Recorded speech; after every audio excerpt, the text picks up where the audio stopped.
오늘 마태복음 174절 말씀입니다. 그분은 예수님이죠.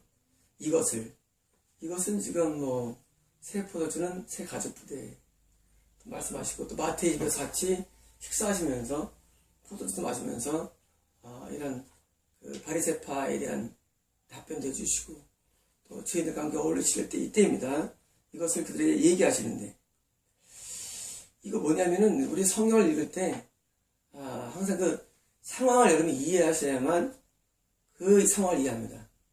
지금 예수님께서 지금 이렇게 말씀하신 다음에 이 말씀을 뭡니까? 증명. 여러분, 말씀에 대한 증명. 우리가 하나님을 만나면 삶이 바르게 되는 거. 삶의 증명입니다. 만약에 삶이 안 좋으면 못마땅하다는 얘기입니다. 그러므로 지금 예수님께서 새 포도주는 새 부대, 새 천자각은 낡은 옷이 아니라 말씀에 대한 증명합니다.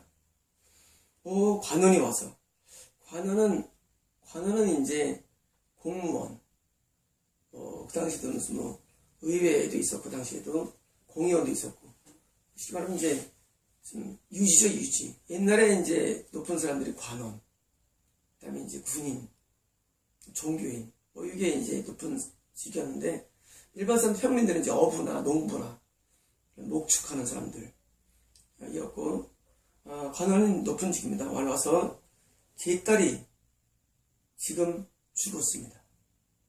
문제를 제기하는 거죠. 문제가 뭐냐면, 제 딸이 지금 죽었습니다. 재밌죠, 여러분? 보통 우리가 문제 제기할 때 내 딸이 아픕니다. 위독합니다. 그때는 예수님께 오죠. 근데 지금 그게 아니라 어려운 경제적인 위기가 있습니다. 내가 지금 잘리려는 상황입니다. 가정에서 내가 갈등이 있어가지고 더 이상 못 살겠습니다. 이런 게 많지 않습니까? 근데 지금은 그게 아니라 이미 상황 종료된 거예요. 내 딸이 지금 죽었습니다. 대단합니다. 죽은 거예요. 죽었습니다. 반대로 뭐냐면은 상황이 지금 끝났습니다. 반대로 오셔서 당신의 손을, 예수님의 손을, 단수예요. 단수, 예수님의 손을, 두 손도 아니에요. 손을, 단수입니다. 손을 그녀에게, 내 딸에게 얹어주십시오. 두 손도 아니고 한 손을 얹어주십시오. 그러면 살 것입니다. 이게 무슨 말도 안 되는 얘기하는 거예요, 지금. 이런 말이 됩니까? 이런 말이 되지. 그냥 쉽지 이런 생각 말이 됩니까, 이게? 세상에 죽었어요. 그러면 우리 같으면 또 죽었는데 우리 장례 좀 치러주시오 하고 목숨을 초청합니다. 여러분 교회에서 여러분 가족이 죽었을 때 장례 치러달라고 그러지 누가 와서 얹어달랍니까? 여러분 이게 지금 놀라운 장면입니다.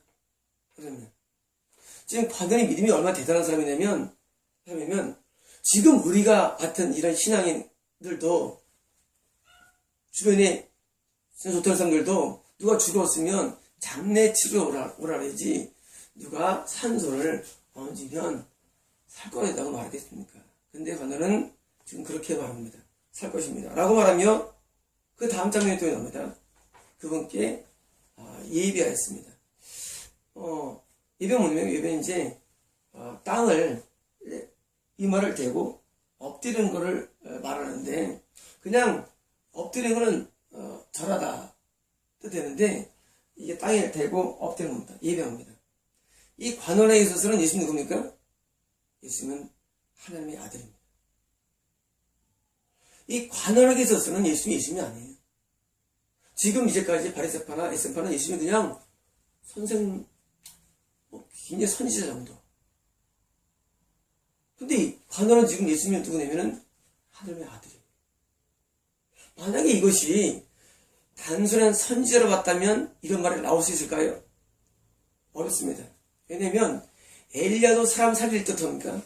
사람 살릴 때 엘리야도 하루 종일 걸립니다. 사람 살릴 때.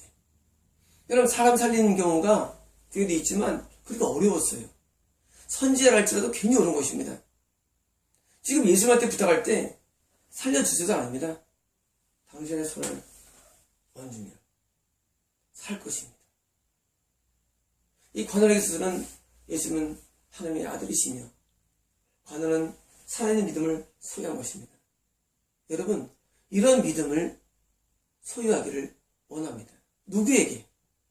같이 식사하는 에세네파나 바리새파나 거듭난 마태나 마태 옆에 있는 세리나 죄인들이 이런 믿음을 갖기를 원하는 것입니다. 지금 예수님께서 관원을 등장시킨 것, 그리고 얘기 중에서 온 것은 지금 너희가 나를 몰아보는 겁니다. 여러분, 신앙은, 우리가 믿는 대상은 예수님은 살아계신 하나님의 아들임을 믿어야 됩니다. 여러분, 우리는 지금 어떤 그냥 종교적인 행위를 하는 게 아닙니다. 여러분, 교회에서 하는 설교는 예수님 말씀이어야 됩니다. 저는 여러분들이 많이 말씀드렸죠. 다니면 책 같은 것과 비교하고 있다고. 감히 예수님의 말씀을 비교하고 있다고. 감히 예수님께 드리는 찬양을 인간들의 혼에 나온 일반적인 노래를 부르고 있다고. 제가 어제 얼마나 열받는지 모릅니다. 예, 말씀이 그런 내용이기 때문입니다. 여러분, 우리의 신앙은, 우리가 믿는 신앙은 부처나 공자나 석가가 아닙니다. 우리가 믿는 신앙은 그런 인본적이지 않습니다. 우리 믿는 신앙은 지금 관원처럼 주님께 예배합니다. 신앙은 굉장히 인본적이고 굉장히 아주 그냥 이해할 수 있는 상황, 이성적입니다. 여러분, 지금 이 이성이 납득됩니까? 이성에? 이성적인 신앙이 교리를 만들고, 그 신앙이 뭘 만들었습니까? 그 신앙이 지금 우리나라 교회를 덮었습니다. 이성적인 신앙들이. 예수님의 손이, 그 딸이 아마 12살쯤 됐을 거예요. 12살 정도. 12살 된 딸에게 손을 얹었는데 딸이 일어난다는 것입니다. 우리가 예수님 안에 있으면 우리의 손은 신유의 은혜가, 그리고 소생의 능력이 우리 손에서 나타나게 되어 있습니다. 여러분이 예수님 안에 있으면, 예수님이 손을 얹으면 딸이 죽음에 산 것처럼, 우리 하나님의 자녀가 예수님 안에 있으면 우리 손은 내 손이 아닙니다. 우리 손이 누군가의 손에 얹어지면 반드시 낫게 되어 있습니다. 성경이 있냐고요? 성경이 많습니다. 너희가 손을 얹은 즉 나으리라. 왜냐하면 그 원리는 뭐냐면 이런 것입니다. 그게 왜 났을까 생각하니까 왜 날까? 여러분, 우리가 무슨 특별한 도 닦는 사람도 아닌데, 그렇지 않습니까?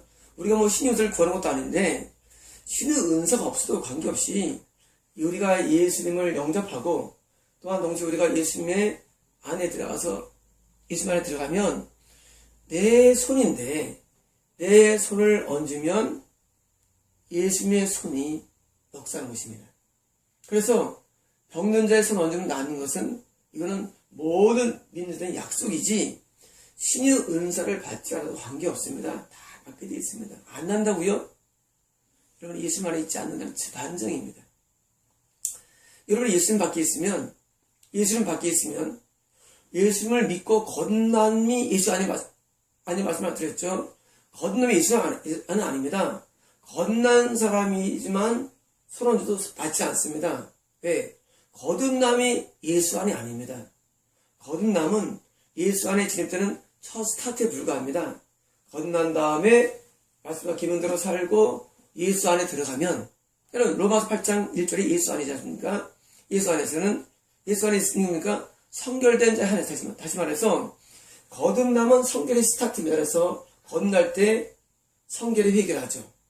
그리고 성령 세례도 받고 또 회개를 하죠.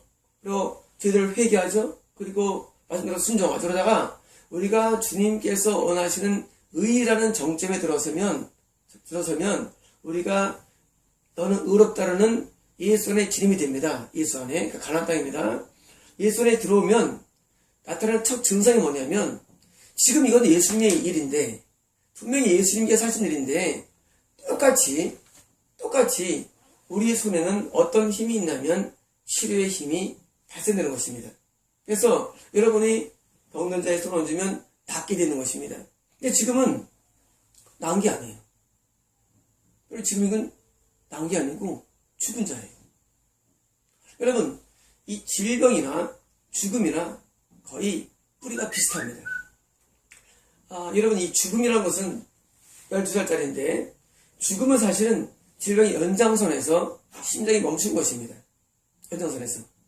심장이 멈춘 것도 사실은 주님께서 함께 하시면 나는 역사가 많이 증명했습니다. 여러분, 지금도 죽은 자가 살아날 수 있습니다. 그리고 그런 많은 간증도 많이 있습니다. 여러분, 12사람은 죽으면 됩니까? 안 됩니까? 나이 먹은 것도 아니고. 죽으면 안 됩니다. 왜 죽었을까요? 모릅니다. 그래서 우리는 10살 때는 죽으면 안 되고, 하나님은 우리가 장수하길 원하십니다. 12살 때 딸을 가진 관원, 이 아버지 마음이 어떻겠습니까? 하나님께서는 지금 이 아버지 마음도 만족시키고 12살짜리 딸을 구원하고 싶어가지고 관원의 마음에 믿음을 주셔가지고 주님을 초청하시고, 더 나아가서 지금 예수님의 이 사역은 중요합니다.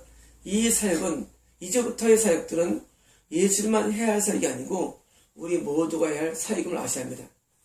지금도 병든 자가 있으면 우리는 손을 얹으면 낫게 돼 있고, 더 나가서 육신의 병이 아니더라도, 육신의 죽음이 아니더라도 영적으로 죽을 수 있다는 사실입니다.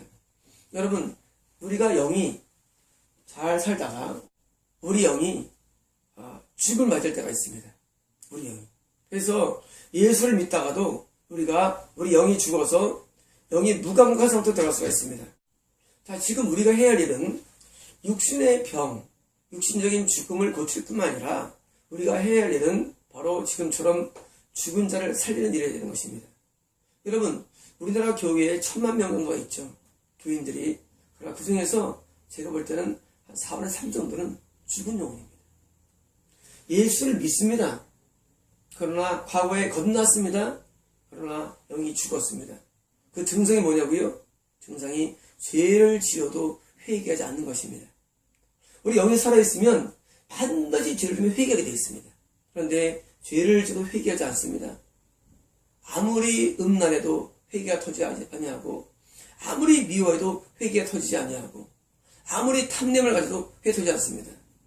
여러분, 그렇게 영이 죽으면 우리가 마비 현상이 오는데, 여러분, 죽은 자는 마비됩니다. 꼬집어도 때려도 두들겨도 못 느껴요. 여러분, 그게 죽은 증상이에요. 우리도 영이 죽으면 뭐가 오냐면 아무 감각이 없습니다. 영적으로. 죄를 지어도, 하나님 앞에 큰 잘못을 해도, 아무리 좋은 설교를 들이밀어도, 심지어 애통의 찬양을 아무리 들려줘도, 세상에 별수를 다해도 죽은 영들은 반응하지 않습니다. 여러분, 지금 우리나라 교육에는 심각한 상태에 있습니다. 영적인 반응이 없습니다. 뭐냐고요? 애통이 일어나지 않는 거, 이게 죽은 영혼입니다. 여러분, 죽으면 애통, 여러분, 날 때, 사탄 든 겁니다. 여러분, 산 영혼들은 항상 이렇게 울음을 터뜨립니다. 그러나 영이 죽으면 더 이상 울지 않습니다. 여러분, 지금 우리나라 교육에서 울음이 없는지 꽤 됐습니다. 뭐냐고요? 영혼이 죽은 것입니다. 지금처럼 12살 때 죽고 영의 나이가 영이 죽은 거예요. 그때 뭐 해야 되느냐? 그때 해야 할 일은 안수해 주는 일입니다. 여러분, 예수님께서는 어린애들 늘 안수해 주셨죠. 지금도 우리는 안수하는 일을 해야 됩니다. 여러분, 저에게는 매주 제가 안수합니다. 왜냐하면 안수를 받으면, 여러분이 병고심 아니더라도 안수를 받으면, 우리가 임파테이션 부르죠, 영적으로. 사실은 임파테이션은 없습니다. 그건 맞는 말이고, 사실은 우리가 안수를 받으면 누가 역사되면은 예수님이 우리 성과 역사하셔가지고 영적인 은혜를 부어주기 때문입니다. 우리가 안수할 때 문제는 이겁니다. 어디에다가 안수는 머리에 얻는 것입니다. 머리에. 자, 물론 몸에 얹는 경우도 있지만 안수는 머리에 얹는 겁니다. 머리에 손을 얹으면 병도 나을 뿐만 아니라 영적인 많은 증진이 일어납니다. 그래서 하나님의 사람들에게, 제자들에게, 사도에게 안수받는 것은 매우 효과적입니다. 그래서 10절에서도 안수와 그 안수는 영적으로 매우 중요하기 때문에, 물론 도의 초보지만 중요하기 때문에 히브리서에 안수가 넣은 것입니다. 그러므로 목회자들 가운데, 주님 안에 거하는 사람 가운데 사람들은 안수할 수 있고, 안수하면 영들이 좋아집니다. 저는 경험을 많이 했습니다. 저는 안수를 많이 했었죠. 전 목사 아닙니다. 왜 하냐고요? 난 이걸 믿습니다. 여러분, 전 이걸 믿는 사람입니다. 저는 안수를 많이 했습니다. 사람들에게. 안수하면 영이 좋아집니다. 그럼 여러분께서 예수 안에 있으면 사람들을 안수하십시오. 안수하면 은혜가 입혀집니다. 때로는 회개가 임하기도 하고, 때로는 귀신이 나가기도 하고, 병이 낫기도 하고, 우리가 모르는 많은 일들이 나타납니다. 그래서 이 관원이, 비록 관원은 자기의 생을 말하겠죠. 당신의 손을 얹으십시오 말했겠지만, 성이 감동된 말을 아셔야 합니다. 감동되어서 주님의 손을 얹어달라는 것입니다. 그러므로 제자든 우리들은 안수의 일을 해야 합니다. 여러분, 주일날 설교하고 찬양하고 이게 두 개의 현재 예배 흐름입니다. 현재 기도가 빠졌습니다. 또 안수가 빠졌습니다. 여러분, 안수는 매우 중요합니다. 그래서 저는 항상 안수합니다. 주일마다. 왜? 안수하면 영적인 많은 일들이 나타납니다. 왜? 안수 내가 합니까? 아닙니다. 여러분, 안수 내가 하는 거 아닙니다. 여러분, 내가 예수 안에 있으면, 여러분, 내가 누구한테 손을 쥐면 내 힘으로 낫는 겁니까? 아닙니다. 주님이 손을 얹어가지고 병이 낫는 것처럼 똑같은 원리입니다. 우리가 손을 얹으면 주님이 손을 얹어서 주님이 역사하는 것입니다. 여러분, 그래서 마지막 절에 되어 있습니다. 주님의 손이 그들과 함께 하사, 주님께서 역사에 들어갑니다. 주님의 손, 그 주님의 손이 오늘날 예수 안에 있는 자들의 손을 통해서 역사되기 때문에 우리는 안수하는 일을 배타면 안 됩니다. 지금도 안수는 해야 됩니다. 안수하면 영들이 죽거나, 여러분, 영이 왜 죽습니까? 영이 죽는 이유는 영적인 은혜가 떨어졌기 때문입니다. 나중에 나옵니다. 죽는 이유들 이제 나오는데, 영이 죽는 이유 많이 있는데, 영이 죽는 일들이 많이 있는데, 그런 일들을 예방해주기 때문에 예수님께서는 늘 어린아이들에게 안수했습니다. 왜? 어린아이들은 힐족하기 쉽기 때문에. 이때 어린아이들은 영적인 어린을 상징합니다. 지금 12살 정도 되는 이 딸이 이번엔 죽을 일 없죠. 하지만 죽었어요. 이때 죽었다 할지라도 예수님의 손에 얹어지면 소색이 되는 일이 일어납니다. 다시 말하면 여러분 가운데 구원을 잃어버렸습니까? 과거에 믿다가. 그러면 신령한 자에게서 안수를 받으십시오. 여러분, 그 말씀입니다. 여러분이 과거에 거듭난 적도 있고 교회에 충성한 적도 있는데 지금 교회를 안 다닙니까? 그리고 마음에 감흥이 없습니까? 신령한 자에게 안수를 받으십시오. 그 안수를 받으면 우리 용어로 임파테시라 부르는데 사실은 임파테시는 우리가 맞는 말이고 예수님께서 우리에게 역사해 주셔서 우리 영혼의 소생함을 줄 수 있다는 얘기입니다. 여러분, 그러므로 여러분께서 이 안수를 귀중히 여기십시오. 지금도 안수가 필요합니다. 그러므로 예수 안에 있는 사람, 그리고 나의 병을 고치는 사람들은 동시에 다른 사람을 안수하십시오. 병이 아니더라도 영적으로도 좋아집니다. 여러분, 저는 매일 안수하죠. 사실은요. 저 매일 안수합니다. 안수를 왜 하느냐? 안수는 죽지 않다고 사람들이요. 웃기죠? 참 희한한 일입니다. 안수는 죽지 않아요. 정말 놀라운 일이에요. 물론 이 손은 자가 치료도 할 수 있지만, 남도 치료할 수 있지만, 더 중요한 일은 손의 역할은 죽은 영혼을 살리고 영혼을 소생케 하는 그런 은혜가 있기 때문에 우리는 안수를 중시 여기게 되며, 지금 관원의 믿음을 본받고 우리는 안수를 하는 일도 뭡니까? 예배의 형태임을 아셔야 합니다. 지금 관원은 예수님께 머리를 때리고 예배했습니다. 그리고 예수님께 손을 얹으라고 말씀을 드렸습니다. 지금 관원은 성의 감동으로 한 말인데 예수님 당신의 손을 얹으십시오. 그러니까 이것도 예배 형태입니다. 그러므로 여러분가 알고 있는 예배 형태, 찬양과 말씀만이 아니라 기도는 더 중요한 예배 형태이며 함께 떡을 떼는 것도 예배 형태이며 헌금도 예배 형태이며 지금처럼 안수도 예배 형태임을 아시고 이제는 안수를 우리의 예배에 넣어야 됩니다. 아주 중요함을 저는 깨달았습니다. 저는 제가 안수하는 사람들이 병 난 건 물론이고 죽지 않는 걸 많이 봤습니다. 그러면 여러분께서 이제 목회하시는 분이라거나 또는 예수 안에 있는 분들, 그런 분들은 여러분의 손에 능력이 있는 분들은 이제는 안수를 게을리하지 마시고 사람들에게 안수하십시오. 그러면 그 영혼이 살아날 것입니다. 마치겠습니다.